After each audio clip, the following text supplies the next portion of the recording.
mentioned in dispatches for his alertness and appreciation of the situation during the Battle of Cape Matapan, and he played a crucial role in helping to sink 2 enemy cruisers. But it was later, during the invasion of Sicily, that he was especially remembered by his crewmates for what he did to save their own ship. In a moment of high danger, at night, when HMS Wallace was vulnerable to being blown up by enemy planes, he improvised a floating decoy, complete with fires to make it look like a stricken British vessel, so that the Wallace was able to slip away and the enemy took out the decoy. He was there at Tokyo Bay in 1945, barely 200 yards away from the Japanese surrender on the deck of USS Missouri.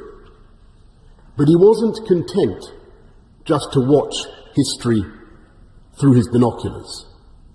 It seems that he used the lull to get on with repainting the hull of HMS Whelp. And throughout his life, a life that was of necessity, wrapped from such a young age in symbol and ceremony, one can see that same instinct to look for what was most useful, for most practical, and what would take things forward. He was one of the first people in this country to use a mobile phone. In the 1970s, he was driving an electric taxi on the streets of London, the forerunner of the modern low-carbon fleet, and again, a vehicle of his own specifications. He wasn't content just to be a carriage driver. He played a large part in pioneering and codifying the sport of competitive carriage driving. And if it is true, Mr. Speaker, that carriage driving is not a mass participation sport, not yet, he had other novel ideas that touched the lives of millions, developed their character and confidence, their teamwork and self-reliance.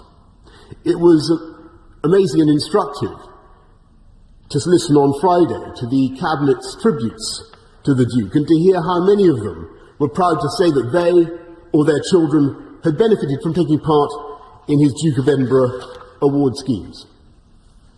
I will leave it to the House to speculate as to who claimed to have got a gold award and who got a bronze.